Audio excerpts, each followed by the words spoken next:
Lo prometido es deuda una vez más. Como les dije en mi video reseña del libro Juego de Tronos, que invito cordialmente a que vean, hoy vamos a hablar nuevamente de esta espectacular historia. Si dedicara un solo video hablando sobre todas las cosas que hacen tan espectacular a Juego de Tronos, entonces puede que ese video supere la hora de duración. Por eso, con el fin de ir en orden, decidí hacer un video aparte hablando sobre ciertos aspectos de la historia. Como dije en el video pasado, este libro se volvió mundialmente conocido más que nada por la popularidad de la serie. Debido a eso, nacieron muchos nuevos lectores deseosos de saber un poco más de esta saga, o más bien, saber qué cosas les estaba ocultando la serie. Y sí, aquí es cuando entro yo. Así que, primero que nada, les doy la bienvenida al canal de Nico Reader, el lugar al que vienen todos los maestres de la Ciudadela cuando necesitan encontrar información oculta. Como les adelanté, la serie Juego de Tronos, específicamente su primera temporada, hizo un gran trabajo al mantenerse fiel a su material original. En esa época se notaba que los showrunners, Weiss y Benioff, le ponían cariño a su trabajo. Era una buena época, no como la actual. Pero en fin, aunque ellos trataron de plasmar lo mejor posible el gran trabajo del maestro Martin, era inevitable que existieran diferencias entre el libro y la primera temporada. Hay muchos factores que fueron la causa de estas diferencias, y la principal, según investigué, fue el presupuesto. En ese momento la serie no era un gran fenómeno mundial. Por eso su productora HBO no podía permitirse gastar una exorbitante millonada por capítulo para un producto que aún no había demostrado ser exitoso y rentable. Eso condicionó a los showrunners a limitarse en cuanto a la veracidad de la adaptación. Y eso se vio reflejado en muchos momentos de la temporada. Y también hay otros factores que condicionaron estas diferencias. Y de eso precisamente voy a hablar en este video. Les aclaro que las diferencias que voy a mencionar no son todas las que existen entre el libro y la serie, ya que, una vez más, si me dedico a hablar de cada una de las cosas que cambió la serie en relación al libro, entonces no acabaría nunca. Así que las que veremos hoy son las que yo considero son las más destacables. Y ojo, este video no es algo así como una queja de un fan que no perdona los cambios en relación al libro. Créanme que eso vendrá más adelante. No, aquí me voy a limitar a mencionar los cambios que a mí me llamaron más la atención, y cuando los mencione voy a dar una pequeña opinión mencionando si yo creo que fue correcto hacer ese cambio o no. Y también, antes de que se me olvide, obviamente voy a hablar con spoilers detallados, así que espero que al momento de ver este video hayan visto la serie, o por lo menos hayan leído el libro. Porque créanme que no tendría sentido que me mesure con los detalles del libro en un video como este, así que están advertidos. El primer gran cambio que estoy seguro a muchos lectores les chocó un poco son las edades de los personajes. En la serie, los personajes adultos como Ned Stark, su esposa Catelyn Tully y también el rey Robert superan los 40 años de edad e incluso parecieran estar cerca de los 50. Esas eran más o menos las edades que tenían los actores en ese tiempo. Pues es importante aclarar que en el libro tanto Ned como Catelyn recién estaban a la mitad de sus 30s. Sí, eran bastante jóvenes. Y de hecho, este no es un detalle menor, ya que considerando las responsabilidades que debían afrontar o las cosas que tuvieron que vivir, parecieran tener mucha más edad. Aunque claro, estar en sus 30s justifica un poco sus acciones cuestionables dentro de la política. A sus malas acciones me refiero. De eso ya voy a hablar próximamente. Aunque de eso ya hablé en el video pasado. Sin embargo, este cambio en sí no es tan destacable en ellos. El verdadero problema radica cuando enfocamos nuestra atención en los otros protagonistas, los jóvenes. En mi video anterior señalé que un aspecto algo chocante del libro es ver cómo ciertos personajes deben vivir cosas muy adultas siendo prácticamente niños. Pues aquí quiero resaltar a los personajes Jon Snow y Daenerys Targaryen. Ambos son los futuros grandes protagonistas, y estoy seguro de que gracias a la serie lo primero que se nos viene a la mente cuando mencionan a los personajes es la imagen, por ejemplo, de la bellísima Emilia Clarke o de Kit Harington, quienes fueron los que los interpretaron. Según la serie, ambos tenían alrededor de 16 a 18 años al inicio de la historia, lo cual ayuda un poco a aplacar la crueldad de la que posteriormente serán víctimas, en especial con Dani. Bueno, en los libros la cosa se pone más turbia. John inicia su historia con 14 años. A esa tierna edad, a duras penas podría considerarlo un adolescente. Así que resulta bastante triste que el joven haya tenido que dejar su hogar y comenzar su vida en la cruel guardia de la noche tan joven. Claro, el libro nos relata que John eligió ir a ese lugar debido a que no tenía un mejor futuro por delante. Al nacer como un bastardo no podía heredar Invernalia y tampoco podría optar a algo mejor. Y obviamente no podía quedarse ahí estando Catelyn como señora del norte. Sabemos bien lo mucho que odiaba al pobre chico. Así que él creyó ilusamente que ir al muro era su mejor opción. Y bueno, una vez más la cruel realidad lo golpeó duro. El lugar no era particularmente cómodo y la vida era muy difícil. En la serie eso de cierta forma queda implícito, pero es más fácil ver las cosas desde el punto de vista de un chico que es casi un adulto. Pero ¿qué hay de un niño de 14 años? Se entiende totalmente por qué para él estar en el muro fue tan complicado, según nos relata el libro, por lo menos al principio. ¿Y qué hablar de la pobre Dani? La chica apenas tenía 13 años al inicio de su historia. Si saben qué es lo que le ocurre en el principio del libro, pues entonces me imagino que su verdadera edad es un claro problema para muchos. Dani es una niña que apenas está madurando como mujer cuando es obligada a casarse con un hombre que le doblaba la edad y también la altura. Es forzada a formar parte de una nueva cultura, la cual ve a las mujeres como un simple objeto de placer. Y se pone peor. Durante toda su vida fue abusada psicológicamente por su hermano, quien supuestamente debía protegerla. Y fue él quien la vendió a un grupo de bárbaros solo para obtener un ejército con el cual supuestamente recuperaría su trono robado. La historia de Dani inicia en la vulnerabilidad absoluta. Es bastante fuerte leer esto al considerar la verdadera edad de la chica, sobre todo cuando posteriormente queda embarazada. Claro que no todo es malo como lo pinta la serie, pero de eso ya voy a hablar próximamente. Y claro, no puedo evitar mencionar la edad de los otros personajes. Por ejemplo, nuestro querido pero complicado Tyrion no es un hombre que está llegando a los 30 como la serie nos lo introdujo. En realidad está recién en sus 20s, lo que si me preguntan a mí justifica un poco su personalidad tan juerguera que incluye su afición por el vino y las mujeres de dudosa reputación. El problema radica cuando recordamos lo cruel que fue la vida del hombre. Recuerdan que en cierto momento del libro, y bueno también la serie, Tyrion se sincera con el otro personaje, Bronn, al hablar de su juventud y de su primer matrimonio. Sí, estoy hablando de su historia con Tisha, su primer amor y su primera esposa. Los detalles de esta historia se mantienen de igual manera en la serie, con una excepción. Tyrion solo tenía 13 años cuando se casó con ella y cuando, pues, ya saben, tiene que ver y vivir todo lo que le hizo Tywin, su padre. El pobre vivió un horrible trauma a una edad crucial en el desarrollo psicológico de cualquier adolescente. Después de esto entendemos perfectamente el por qué Tyrion es como es.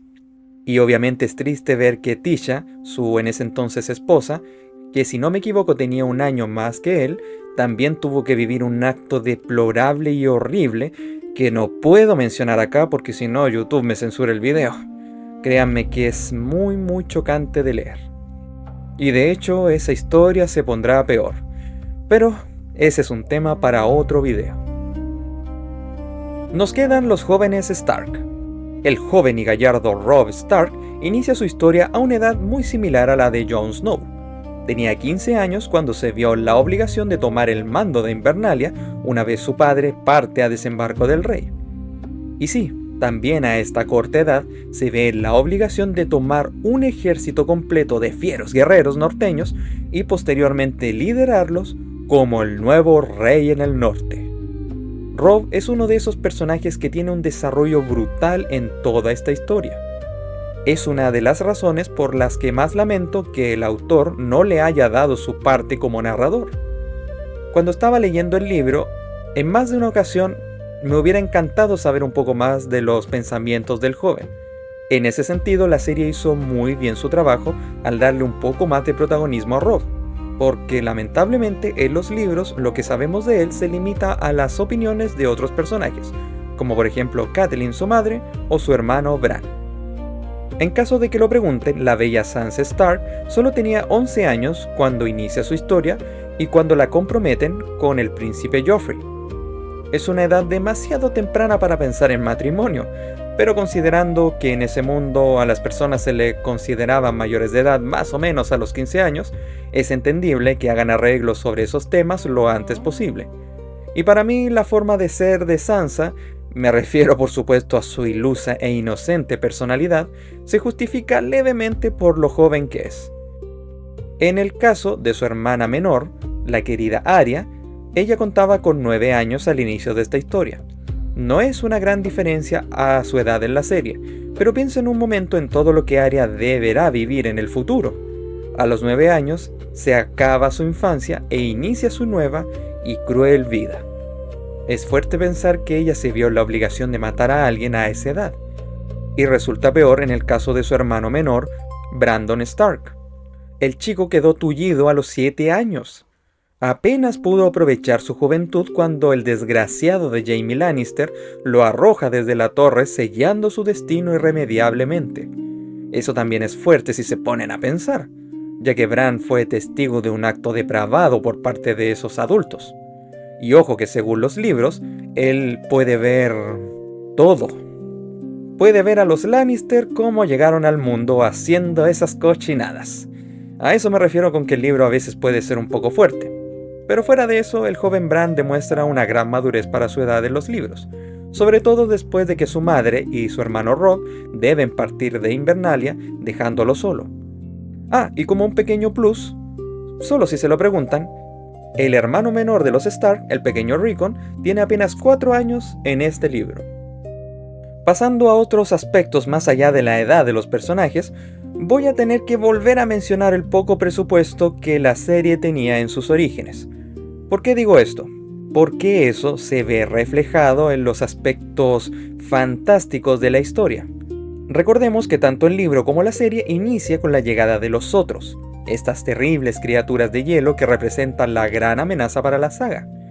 Pues contrario a lo que podría parecer, los otros no son criaturas horrendas o de apariencia temeraria, como sí nos muestra la serie. Al contrario, en el libro incluso son descritos como criaturas hermosas.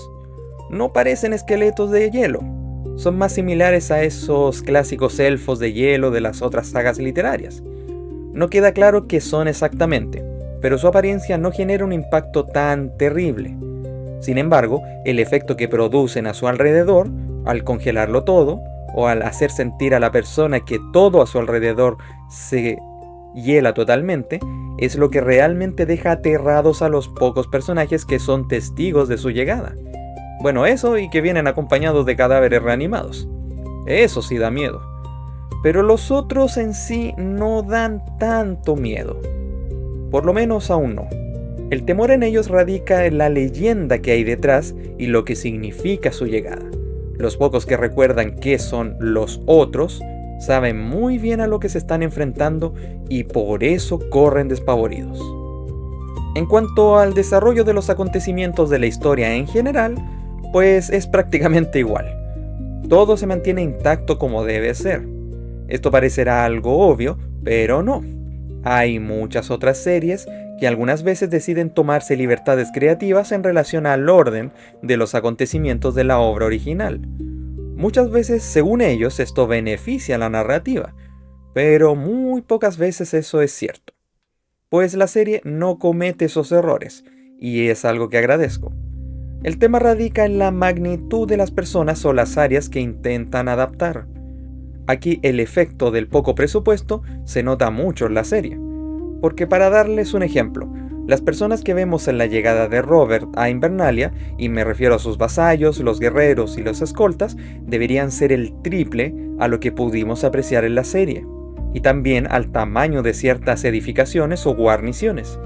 Invernalia es descrita como un gran castillo muy antiguo, pero en la serie no se ve exactamente como un lugar muy grande y majestuoso, digno del Guardián del Norte, por lo menos en su interior.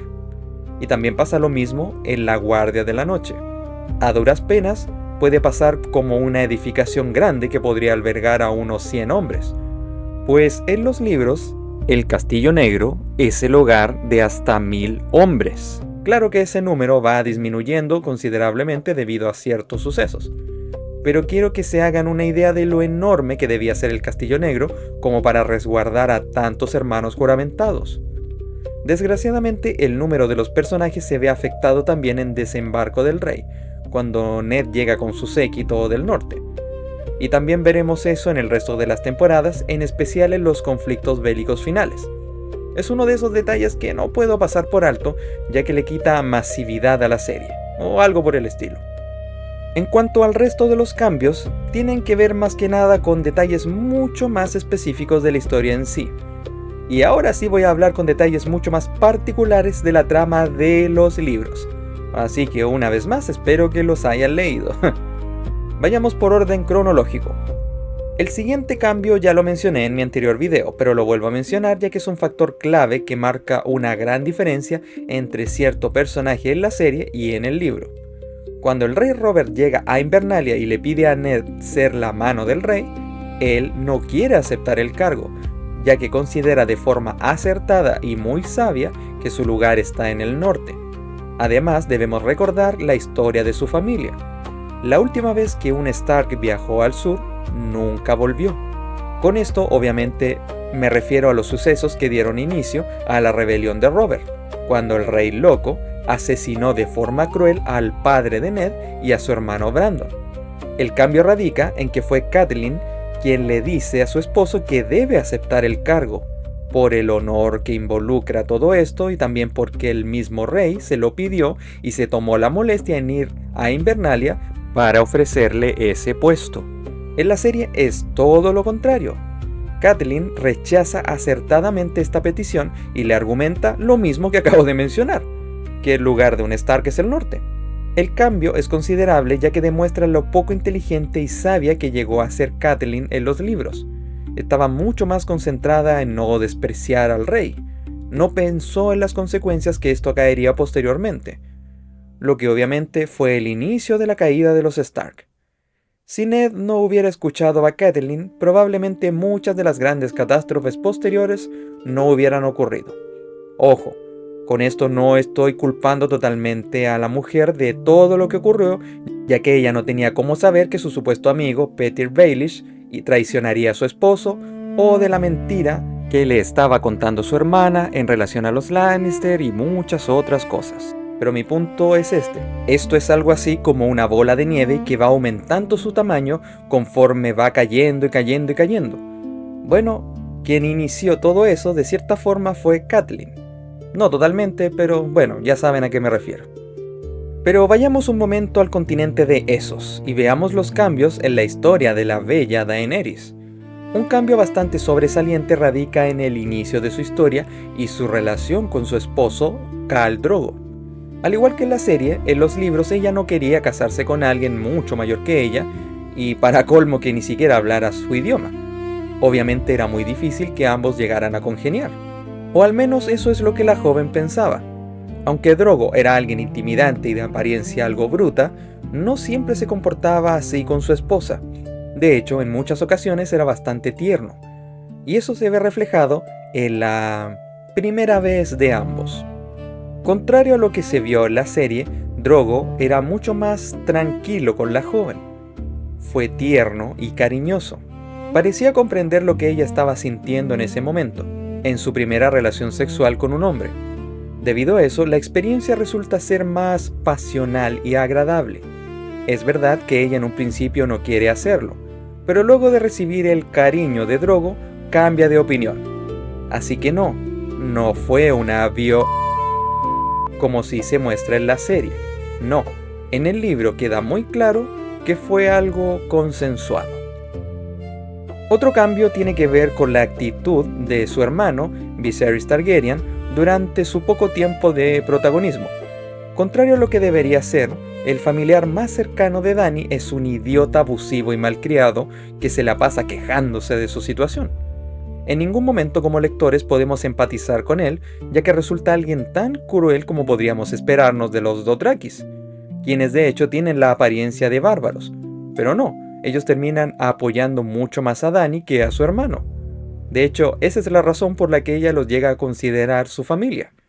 Por eso, en lo personal, yo no sentí ningún pesar cuando el hombre tiene ese cruel destino, y tampoco Dany. Debido a todo esto entendemos por qué la muerte de Viserys no tuvo ningún efecto en ella. Pero claro, en el libro Dany es mucho más fría cuando pasa este suceso. Retomando los efectos negativos causados por el poco presupuesto de la primera temporada, uno de los más notorios se ve en el torneo en honor al recién nombrado Ned Stark como mano del rey. Porque admitan que para ser un torneo organizado por el rey mismo, este se ve bastante poca cosa. Solo comparen este torneo con el que veremos posteriormente en la serie House of the Dragon en su primera temporada. Ese sí es un torneo, pero el de Juego de Tronos se ve más bien como una de esas convenciones organizadas por los fans de la fantasía medieval. No se ofendan, no estoy desprestigiando ese tipo de eventos, pero admitan que en la serie se ve muy poca cosa. Además, este torneo tuvo mucho pero mucho más desarrollo, tanto por su duración, que fueron 2 días, como por las cosas que ocurrieron durante este evento en los libros. Uno de los momentos más importantes, que para mí fue un cambio negativo en la serie, fue la interacción entre Sandor Clegane, el perro, y Sansa Stark. En cierto momento, este sujeto debe acompañar a la chica de vuelta al castillo cuando ya se hacía de noche. El problema es que había bebido unas copas de más, por lo que su brusquedad natural se hizo más latente, la cual vino acompañada de un ataque de honestidad típica de las personas borrachas. Sandor se da cuenta de la repulsión que siente Sansa hacia su apariencia, por lo que decide contarle cómo fue que obtuvo esas quemaduras. Le cuenta cómo fue que su hermano Gregor Clegane, la montaña, le hizo eso cuando apenas era un niño. Sandor no tiene absolutamente ninguna obligación para contarle esto a Sansa, simplemente lo hace. Este momento es muy importante ya que nos revela un lado muy oscuro de este mundo y también una de las historias más trágicas de uno de los personajes más grisáceos de toda la saga. Esta escena ayuda a formar una especie de lazo especial entre Sandor y Sansa, la cual veremos desarrollarse con más detalle en el próximo libro. Sin embargo, la serie decidió cambiar eso, y en su lugar es Petyr Baelish quien le cuenta esta historia a Sansa durante el torneo. No me gustó para nada este cambio, sinceramente. Le quitó mucho peso a un momento muy perturbador y dramático del libro. Sin embargo, hay algunos otros cambios que están mucho más justificados. Esos son principalmente los viajes que realizan los personajes a otros reinos o localizaciones. De nuevo, la serie en un principio hizo un gran trabajo adaptando eso, ya que los personajes algunas veces demoraban hasta 2 capítulos en ir de un destino a otro. Pero claro, en los libros toma mucho más tiempo, lo cual le dio mucho más realismo a la historia. Sé que puede parecer algo tedioso de leer, pero ya había mencionado que al autor le gusta tomarse su tiempo para explicar con bastantes detalles la distribución geográfica de ciertos lugares, con el fin de crear un mundo mucho más detallado y realista, y eso inevitablemente se ve reflejado en los viajes de los personajes. Un destino que fue particularmente detallado es el del Nido de Águilas. La llegada de Catelyn a este lugar está maravillosamente bien descrito, tanto así que como lectores llegamos a sentir el peso del viaje y el alivio de la protagonista cuando finalmente llega a su destino. La serie lamentablemente tuvo que omitir eso, pero como dije, se entiende el porqué. Otro factor muy destacable del maestro Martin es la crueldad que a veces hace vivir a sus personajes, sobre todo en su pasado. La cruel historia de Tyrion y Tisha es un buen ejemplo, pero también hay otro personaje cuya infancia se vio plagada de crueldad y maldad, de quien supuestamente debía ser su protector solo por su forma de ser. Y aquí estoy hablando del querido Samwell Tarly. La serie sí nos revela cuál fue la razón por la que el joven fue obligado a unirse a la Guardia de la Noche, pero lo que no nos revela es lo que tuvo que vivir Sam antes de eso. El chico se lo dice a Jon en uno de esos momentos de cercanía entre ambos. Desde siempre, el pobre Sam fue la vergüenza de su padre solo porque él era alguien que no aguantaba la sangre, la violencia y la guerra. Él prefería los libros, los postres y la música.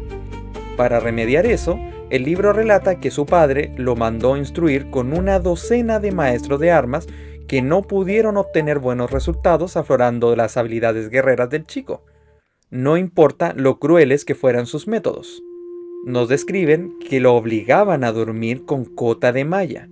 Lo humillaron obligándolo a vestir la ropa de su madre por el castillo con el fin de endurecer su personalidad. Pero nada resultaba. E incluso en una ocasión contrataron a unos brujos de Qard quienes bañaron a Sam en sangre de Uro para forjar su personalidad. Pero nada funcionó. Por eso, cuando nació su hermano Deacon, su padre lo obligó a portar el negro, o de lo contrario, lo mataría.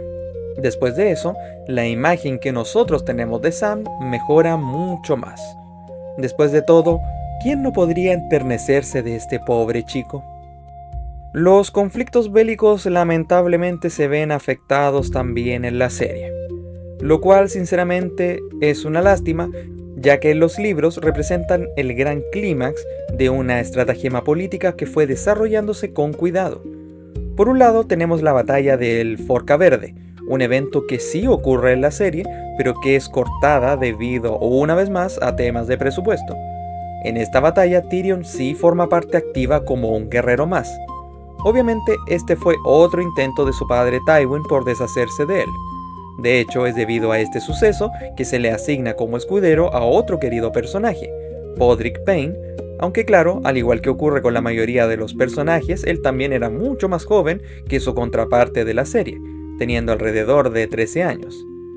Sin embargo, Tyrion comanda a los clanes de los cuales ya se había ganado la confianza y lucha montado en su caballo valientemente. De hecho, es herido en el proceso, pero obviamente sale con vida. Y por el lado de Robb Stark, también explican con más detalle su estrategia para vencer en la batalla del Bosque Susurrante, lo que dio como resultado en la captura de Jaime Lannister. De hecho, se muestra que su lobo guargo, Viento Gris, es vital en la lucha. Ataca a una docena de caballos y mata a muchos hombres, mientras obviamente infunde el miedo en los enemigos. Y hablando de eso, este no es un detalle menor. Cada uno de los lobos guargos sobrevivientes son vitales en la historia del libro. Todos, desde Fantasma, Verano, Viento Gris, Peludo, Nymeria y Dama, acompañan o acompañaron a sus dueños prácticamente en cada momento. Muchos de ellos fueron claves en partes de la historia. Fantasma logra salvar a Jon en su primer encuentro con ese espectro viviente en el Castillo Oscuro. Verano le salvó la vida a Bran cuando intentaron asesinarlo. Luego de eso jamás se separó de su lado. Peludo se mantenía cerca de su amo Rickon, lo cual de hecho era algo malo, ya que el pequeño estaba iracundo cuando sus padres y su hermano se fueron de Invernalia para nunca volver, lo que provocó que su lobo también fuera bastante salvaje. Ya mencioné lo mucho que ayudó Viento Gris en la batalla del Bosque Susurrante a Robb. Y durante el poco tiempo que Nymeria y Dama estuvieron con las hermanas Stark, prácticamente no se separaron de su lado. Este fue otro detalle que odié de la serie, el poco tiempo en pantalla o la poca importancia que se le da a los lobos. Esto es algo muy negativo, sobre todo teniendo en cuenta lo vitales que serán en los futuros libros. Para ir finalizando, no quiero despedirme sin darle sus merecidos créditos a la serie en las cosas que sí hizo bien al principio. Como les adelanté anteriormente, aprovecharon los vacíos argumentales del libro para darle mucho más protagonismo a personajes que en su momento eran muy secundarios en la narración, como fue el caso de Robb Stark. Pero también agregaron muchas escenas que, según yo, mejoraron mucho la historia. No, esa no. Me refiero a ciertas interacciones agregadas, como por ejemplo las escenas entre Petyr Baelish y Varys, o la espectacular conversación entre Robert Baratheon y Cersei Lannister, que deja ver mucho mejor la dinámica de su relación y cómo el peso del trono y la política fue destruyendo lo que en algún momento pudo ser un buen matrimonio. Es un gran momento agregado, ya que los personajes y sus motivaciones no fueron explorados en este primer libro, en especial con Robert. Sabemos muy poco de la psique de ese personaje. El libro se limita a relatarlo como un hombre de guerra, roto por dentro, que se vio en la obligación de gobernar un reino, pero que nunca pudo superar a ese amor perdido, por lo que malgastó su tiempo en vino y mujerzuelas. Cersei no tiene ese problema, ya que eventualmente el autor le dará su merecida narración. Pero con Robert nunca será así. Y creo que mi momento dramático favorito, que es original de la serie, fue mostrar la reacción de Catelyn y Robb a la muerte de Ned. En los libros te explican que obviamente ellos sufrieron por su ejecución injustificada, pero eso nos lo explican posteriormente, cuando Robb estaba por ser coronado como rey en el norte. Sin embargo, la serie decidió acertadamente mostrarnos el sufrimiento de los personajes. Ver a Catelyn caminar por el campamento sin demostrar su sufrimiento para luego desplomarse en el bosque es una escena muy bien realizada. Pero solo mejora cuando escucha a lo lejos a su hijo Robb desquitando su rabia y sufrimiento en un árbol. Toda la campaña y la guerra era para salvar a su padre, y fracasó. Por eso su reacción es totalmente realista. Te demuestra que detrás del personaje hay un joven que solo quería salvar a su padre, y que luego Catelyn se comporte como una madre y abrace a su hijo para que ambos compartan ese dolor, es un momento muy emotivo y dramático. Como dije, eso no sucede en los libros, y es algo que lamento. Con una escena así en los libros podríamos llegar a comprender mucho mejor a Robb, pero al menos algo bueno nos queda del personaje con ese momento en la serie. Por eso, escenas como estas, que se toman libertades creativas acertadas, ayudan a mejorar el material original, pero solo cuando los creativos respetan y comprenden el trabajo del autor. Sé que hay muchas cosas que tuve que dejar de lado en este resumen y que probablemente los más fanáticos me harán saber, como por ejemplo la llegada de Catelyn a su hogar en Aguas Dulces, el encuentro con su hermano y su padre, entre muchas otras cosas. Pero como dije, hay cosas que me parecieron más importantes de señalar, y otras las guardaré para el próximo libro. Con eso finalizamos el video. Ojalá les haya gustado este pequeño análisis. Como dije, estoy seguro de que ustedes notaron que hay muchas otras cosas que dejé de lado. Por eso los invito a escribir en los comentarios qué momentos del libro que la serie pasó por alto les hubiera gustado ver, o cuáles fueron los cambios de la serie que les gustaron y cuáles no. Me interesa mucho saber sus opiniones. Una vez más, les agradezco su tiempo. Si les gustó el video ya saben cómo pueden ayudarme, dándole like al video, comentando su opinión, suscribiéndote si no lo has hecho y también compartiendo mi trabajo para poder llegar a más personas.